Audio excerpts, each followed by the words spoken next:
स्वागत है आपका छत्तीसगढ़ कौशल्या भूमि में। मैं हूं आपके साथ जुई सिंह। रुक कर लेते हैं खबरों की ओर। खबर महासमुंद से है, जहां मुख्यमंत्री विष्णुदेव साय ने पूर्व विधायक और वरिष्ठ नेता अग्नि चंद्राकर के निधन पर शोक जताया है।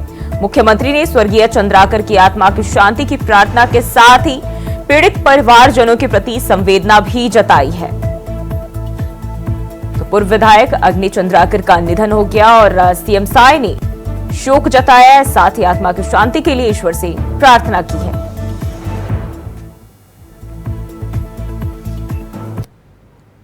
बढ़ते आगे, खबर रायपुर से है, जहां केंद्रीय राज्य मंत्री तोखन साहू ने मुख्यमंत्री विष्णुदेव साय से मुलाकात की। मुख्यमंत्री ने केंद्रीय राज्य मंत्री तोखन साहू का अपने निवास में स्वागत किया और उन्हें केंद्रीय राज्य मंत्री बनने पर बधाई और शुभकामनाएं भी दी। मुख्यमंत्री साय ने केंद्रीय राज्य मंत्री के साथ छत्तीसगढ़ में आवास और शहरी विकास की योजनाओं को गति देने से संबंधित विषय पर विस्तार से चर्चा की। इस अवसर पर विधायक पुरंदर मिश्रा भी मौजूद रहे। तोखन साहू से सीएम साय ने मुलाकात की है और केंद्रीय राज्य मंत्री बनने की सीएम ने उन्हें बधाई भी दी है।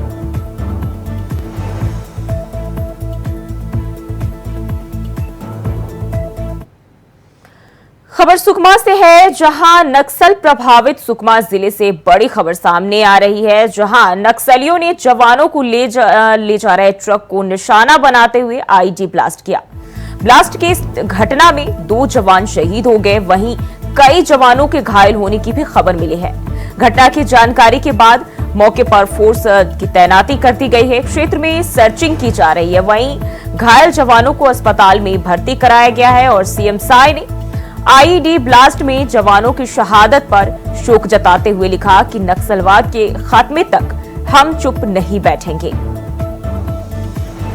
तो नक्सलियों ने आईडी ब्लास्ट किया और मौके पर 2 जवान शहीद हुए हैं। वहीं बताया ये जा रहा है कि इसमें कई अन्य जवान जो है घायल भी हुए हैं। और बात करें मुख्यमंत्री की, तो उन्होंने अपने एक्स अकाउंट पर ट्वीट किया है, जिसमें साफ तौर पर नक्सलियों को चेतावनी देते हुए कहा कि हम नक्सलवाद के खात्मे तक चुप नहीं बैठेंगे। तो आईडी ब्लास्ट का मामला है, जहां जवानों का ट्रक जो है नक्सलियों ने उड़ा दिया और इस दौरान 2 नक्सलियों की मौत हो गई और ये शहीद हो गए। इसके साथ ही कई घायल भी हुए हैं।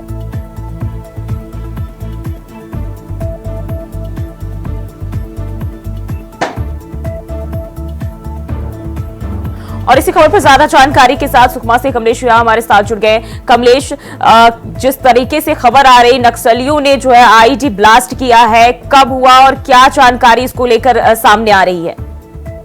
जी, आपको बता दूं, कल जो सर्चिंग जो जंगल में सभी नक्सलियों ने आईडी ब्लास्ट किए। सर्चिंग के दौरान हम लोग आईडी लगाए थे। आईडी ब्लास्ट में 2 जवान मारे गए हैं।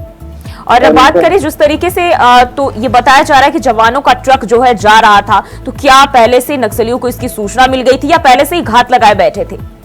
पहले से ही एक्चुअली घात लगाए बैठे थे और बताया जा रहा है कि नक्सली पहले से जो सूचना से पहले से वो लोग घात लगा बैठे थे और जो पुलिस जवान है वो सर्चिंग में निकले थे और आईडी ब्लास्ट में मारे थे। जी कमलेश, बताया जा रहा है जिसमें 2 जवान जो है शहीद हुए हैं, लेकिन कई लोग जो है कई जवान इसमें घायल भी हुए हैं। क्या जानकारी मिल रही है इसको लेकर? कितने लोग घायल हुए हैं इस दौरान? जो जवान घायल हुए हैं उनको हॉस्पिटल में रेफर किया गया है और अभी तक इलाज जारी है। और बताया जा रहा है कि इसको लेकर सीएम साय ने भी जो है साफ तौर पर नक्सलियों को लेकर सख्त चेतावनी देते हुए पोस्ट किया है, जिसमें वो साफ तौर पर कह रहे हैं कि नक्सलियों के खात्मे तक हम चुप नहीं रहेंगे। यानी कि अब जिस तरीके से ये खबर आ रही है, इसको लेकर क्या एक्शन लिए जा रहे हैं? अभी जो मुख्यमंत्री जो विष्णुदेव साय जी अभी जो बोले हैं वो एक्चुअली सच बताया जा रहा है कि वो जो अभी जो बता रहे कि सीएम साय जो नक्सलियों को लेकर अभी बात है और अभी जो कुछ ना कुछ लोग करेंगे, लोग कितना भी है मतलब बताया जा रहा है। जी, और बात करें घायल जवानों की, उनकी क्या हालत बताई जा रही है? क्या वो खतरे में है या फिर खतरे के बाहर हैं? अभी फिलहाल तो बताया जा रहा है कि अभी खतरे से बाहर है। हाँ। और कुछ जवान की हालत थोड़ा गंभीर है जी, मिल जा रही है। जी कमलेश, बहुत बहुत शुक्रिया जानकारी साझा करने के लिए। और वहीं नक्सलियों द्वारा सुकमा में किए गए आईईडी विस्फोट में शहीद हुए जवानों को करणपुर कोबरा बटालियन में गार्ड ऑफ ऑनर दिया गया। इस दौरान डीजीपी अशोक जुनेजा सहित पुलिस और सीआरपीएफ के उच्च अधिकारियों ने शहीदों को अंतिम सलामी देते हुए श्रद्धांजलि दी। बता दें कि सुकमा जिले के जगरगुंडा इलाके में रविवार को नक्सलियों ने सुरक्षा बलों के जवानों को निशाना बनाते हुए आईईडी ब्लास्ट को अंजाम दिया था, जिसमें 2 जवान शहीद हो गए थे।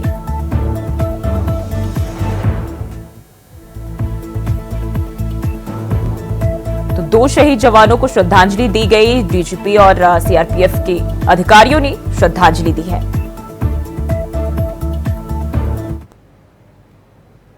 और खबरों में बढ़ते हैं आगे। गरियाबंद में पिछली सरकार ने पिछले शिक्षा सत्र शुरू होने से पहले ही स्कूल जतन योजना के तहत 40 करोड़ की मंजूरी दे दी थी, जिसके तहत आरईएस विभाग को जिले के 1413 स्कूलों को मरम्मत कराना था।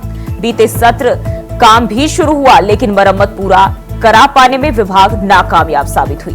वहीं चिन्हांकित 1413 में से विभाग 872 काम ही शुरू करा सकी है और इन कामों में नए सत्र चालू होने से पहले केवल 537 भवनों के काम पूरा करा पाई है। वहीं आगामी 25 जून को सत्र शुरू होने जा रहा है और ऐसे में नए सत्र की शुरुआत भी आधे अधूरे जुगाड़ से ही किए जा रहे हैं। और जहां विभाग जो है अब समय से पहले अधूरे काम को पूरा कराने के अलावा अधूरा काम करवाने वाले एजेंसी पर कार्रवाई की बात कह रही है। वहीं शिक्षा विभाग की भी वैकल्पिक व्यवस्था के भरोसे बैठक व्यवस्था प्रभावित नहीं होने का दावा कर रही है। गरियाबंद जिले के अंतर्गत जो मुख्यमंत्री स्कूल जतन योजना के अंतर्गत कार्य स्वीकृत हुए थे, उसमें विभिन्न श्रेणियों के कार्य थे। कुछ रिपेयरिंग कार्य थे, कोई टॉयलेट रिपेयरिंग थी, फर्श रिपेयरिंग थी, कुछ अतिरिक्त कक्ष का निर्माण था। इस प्रकार से कुल 1325 काम स्वीकृत हुए थे। इन 1325 कामों में से लगभग 537 काम पूर्ण हो चुके हैं और 171 काम किसी कारणवश जो दूरस्थ अंचल के थे वो स्टार्ट नहीं हो पाए। 23 करोड़ 25 लाख रुपए अभी तक मिले हैं, जिस पे है ना हम लोग 872 काम का काम कर रहे हैं प्रगति रथ पे हमारा। 872 में 683 काम कंप्लीट हो गए हैं, जिसकी लागत करीब करीब वो 30 करोड़ 86 लाख का है जो काम पूर्ण हो गए हैं। केवल अभी 189 काम ऐसे हैं जो चल रहे हैं, वो भी बहुत जल्दी पूर्ण कर लिया जाएगा।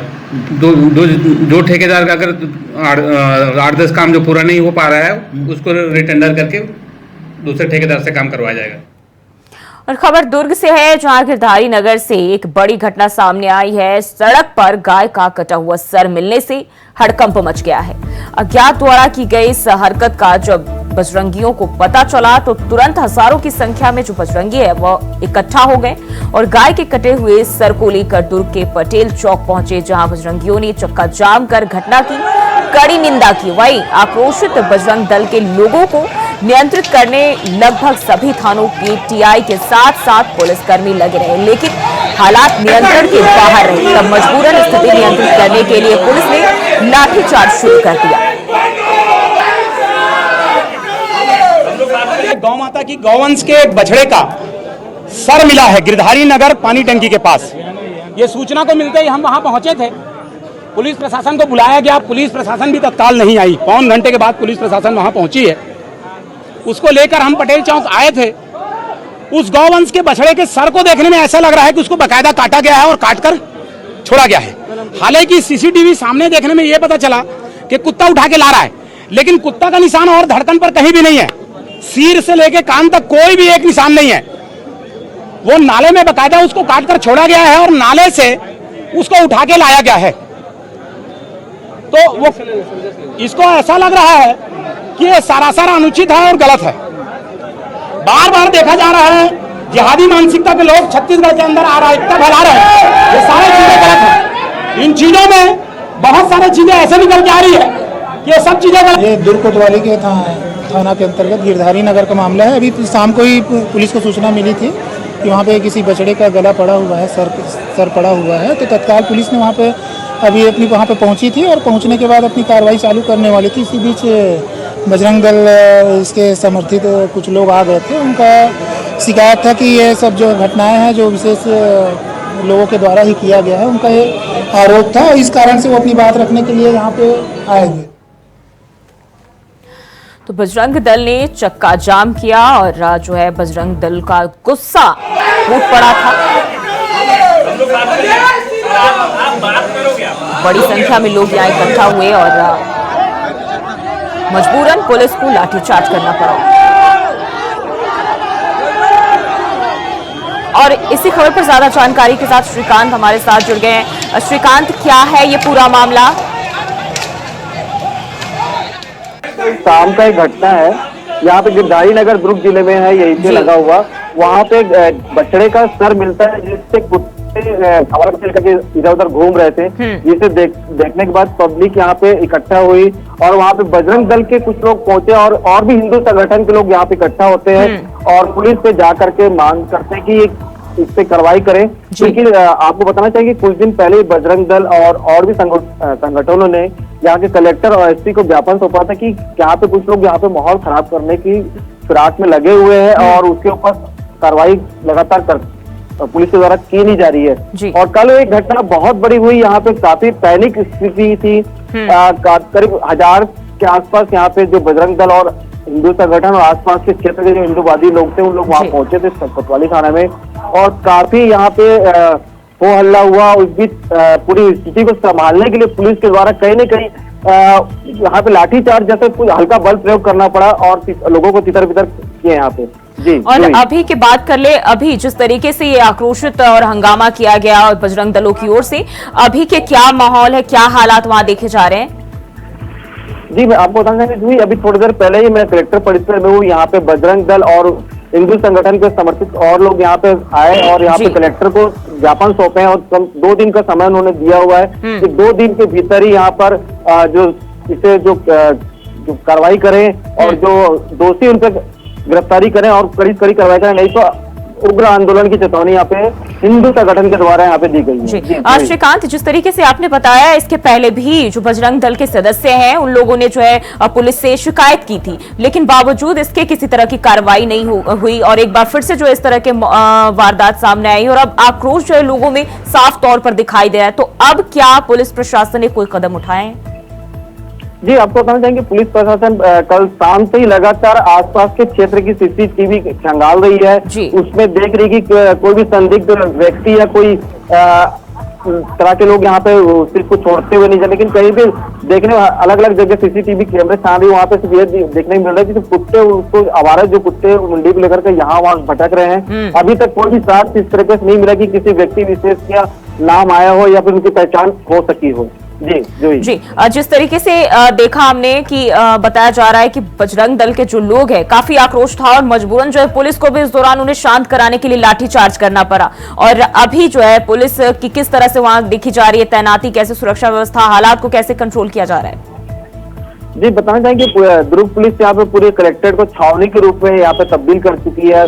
पूरे वाटर कैनन यहाँ पे ला के रखा गया था। पुलिस पूरे 3-4 लेयर में बैरिकेडिंग की गई थी ताकि किसी भी तरह का अप्रिय घटना ना घट सके और लगातार कई थाने की पुलिस यहाँ पे इकट्ठा हुई थी और लगातार जांच की जा रही कि कहीं किसी असामाजिक तत्व के द्वारा कृत्य तो नहीं किया जा रहा है। क्योंकि कुछ दिन पहले बड़ौदा बाजार में घटना देखी गई थी, यहाँ भी पुलिस उस तरह का ना दौरा हो सके, घटना पुनरावृत्ति ना हो सके, इसलिए यहाँ पे पुलिस काफी चौकन्नी थी और काफी बल यहाँ पे इकट्ठा थी यहाँ पे। जी, जो ही मतलब साफ तौर पर जो पुलिस प्रशासन भी इसको लेकर सख्त है और हालात को काबू करने की कोशिश की जा रही है। बहुत बहुत शुक्रिया आपका तमाम जानकारी के लिए श्रीकांत।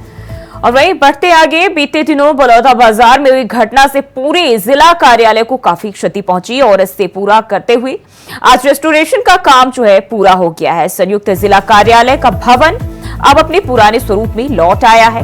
बता दें कि मुख्यमंत्री विष्णुदेव साय के निर्देश पर कलेक्टर दीपक सोनी ने व्यापक रणनीति बनाकर इस कार्य को अंजाम दिया, जिसके तहत लोक निर्माण विभाग ने 24 घंटे काम करके इसे पूरा किया है। रेस्टोरेशन काम के तहत निर्माण कार्य, पैराफिट, जली हुई एपीसी बोर्ड को हटाना, नया रेलिंग लगाना, पुट्टी के संग रंग रोगन, सीसीटीवी, ब्रांड बैंड, कांच बदलना, एसी, पंखे लगाना, लाइटिंग जैसे कई महत्वपूर्ण काम जो है इसमें किए गए हैं।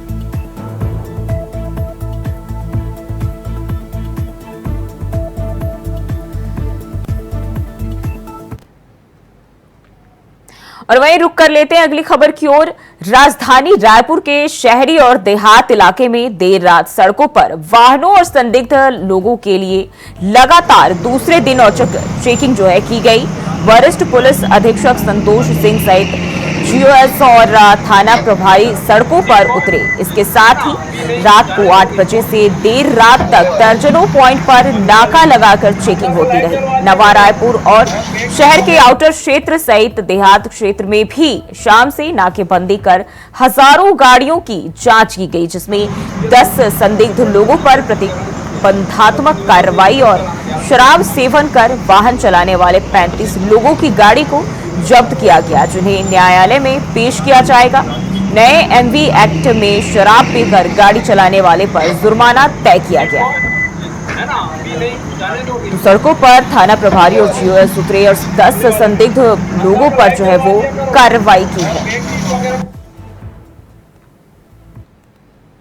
और वहीं धमतरी से बड़ी खबर सामने आ रही है। पुलिस और नक्सली के बीच मुठभेड़, डीआरजी की टीम ने एक नक्सली को मार गिराया। मौके से हथियार और नक्सल सामग्री भी बरामद। तो सूत्रों के हवाले से यह जानकारी, मौके से हथियार और नक्सल सामग्री भी बरामद किए गए हैं। मारे गए नक्सली का नाम अरुण मंडावी बताया जा रहा है। खल्लाली थाना इलाके के आमझर का ये मामला है, जहां पुलिस और नक्सली के बीच मुठभेड़ हुई। धमतरी से यह खबर, मारे गए नक्सली का नाम अरुण मंडावी बताया जा रहा है। डीआरजी की टीम ने एक नक्सली को मार गिराया। बड़ी जानकारी।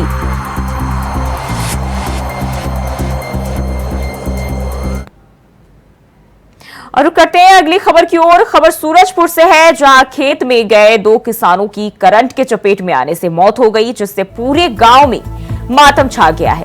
दरअसल पूरा मामला चंदरपुर गांव का है। बताया जा रहा है कि जानवरों से फसल को बचाने के लिए फेंसिंग तार लगाए गए थे और उसी तार में बिजली का मेन लाइन तार जो है वो टच था, जिसके संपर्क में आने से दोनों किसानों की घटनास्थल पर ही मौत हो गई। अब सूचना मिलने के बाद मौके पर पहुंची पुलिस जो है मामले की जांच में जुट गई है। तो 2 किसानों की दर्दनाक मौत हुई। करंट के चपेट में आने से इनकी मौत हुई है।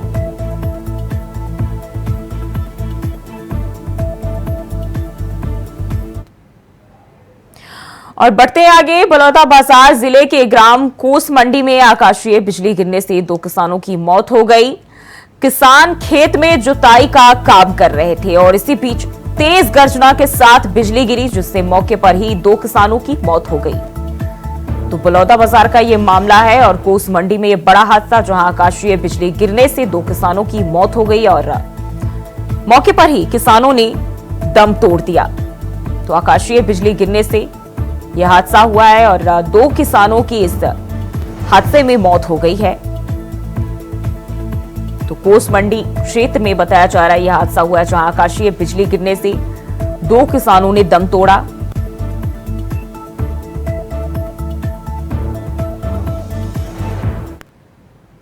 और छत्तीसगढ़ को शल्या भूमि में फिलहाल के लिए बस इतना ही। खबरों के लिए बने रहे इंडिया वॉइस के साथ।